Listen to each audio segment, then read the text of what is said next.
Elliott Smith. I'm going to be talking about men's professional dress, as it is something in which I am well versed through my experiences working in high school at Men's Warehouse, as well as for the last year as an intern at a financial company over in the tech center.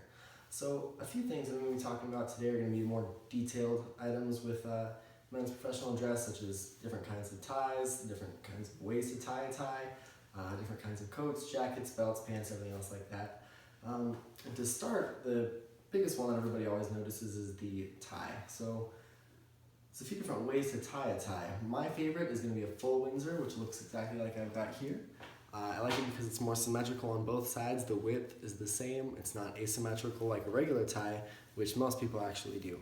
As an example, I'll tie one real quick that most people do, which just goes around and right back through. And this is what the majority of ties you'll see on anybody wearing a suit is, where it's a little bit longer on the left side versus the right.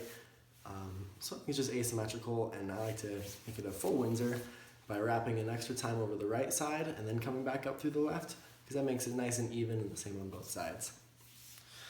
Another one of the big complexities with ties is bow ties. Nobody else really knows how to tie those. There's a lot of jokes made about how nobody really knows how to tie them anymore.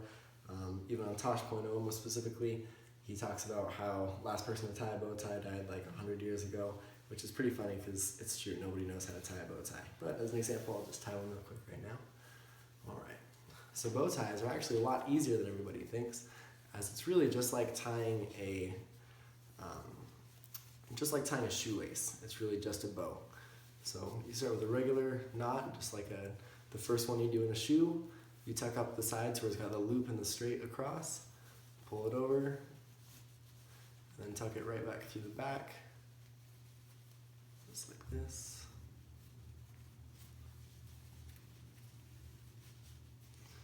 Then just like a shoelace,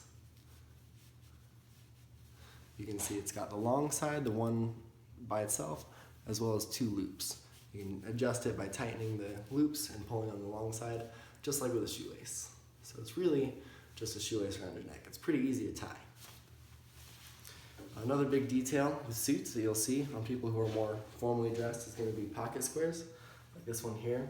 I'm not going to go into detail about how to fold pocket squares, just as there's so many different ways. I can go on that list. It would take more than an hour to go through the different ways to tie, or to fold rather, a pocket square. Some other big details people notice with suits is going to be the cuffs, such as the regular dress shirts with the buttons and everything. There's a regular cuff, which is just like this, or there's also a French cuff, which more looks like kind of bowed out, kind of goes out straight, and there's usually going to be some kind of piece of jewelry coming out here to attach the two sides. It's also called a double cuff, as usually it's going to be folded back to where it's a little bit thicker, just for looks. Another detail you'll notice with men's professional dress is going to be the lapel. And there's lots of different kinds of lapels, such as a notch lapel, like this one where it's notched out here, or a peak lapel, where it kind of comes up in this peak here. The third one that you're going to see a little bit more rarely and more on formal items, such as a tuxedo, which I'll get into next, is going to be a shawl lapel, where even those, however, with just to add in though, it's going to be still on tuxedos, it's going to be pretty out of style. It's a little bit more of a traditional look, is the shawl, where it just goes all the way around and there's no notch in it whatsoever. It's a lot more of an old look. Nobody really wears that anymore. However, tuxedos, if you don't know, are more of a formal piece of clothing. It's kind of what people wear to weddings, or what people wore during prom, or sometimes black tie functions, kind of more formal events, really. Another item that you're going to see another detail you'll see with professional dress is a regular suit versus a double-breasted suit. So a regular suit you're going to see just has one button line down the middle, kind of just attaches right at the end of the fabric on both sides, versus a double-breasted, which I don't have one for you as an example, but it's basically going to come over a little bit further. There's going to be two lines of buttons, so it's going to button over here and just have some more decorative ones on this side. Again, it's more traditional, not a lot of people wear that anymore.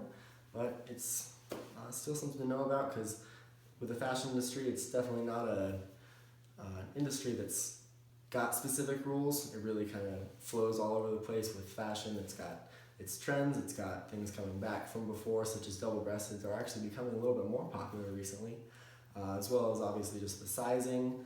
Thin ties more popular right now, as well as more tailored in clothing, so it's tighter around the legs, tighter around the waist. Those are more popular, but of course that flows back and forth. And yeah, so that's just a brief video, brief analysis of professional dress, as again, it's such a vast field. There's so many different ways to dress that I couldn't go over all the details right now. But if you guys have any other questions on it, you can certainly ask me, and we'll definitely see what I can do. Thanks so much.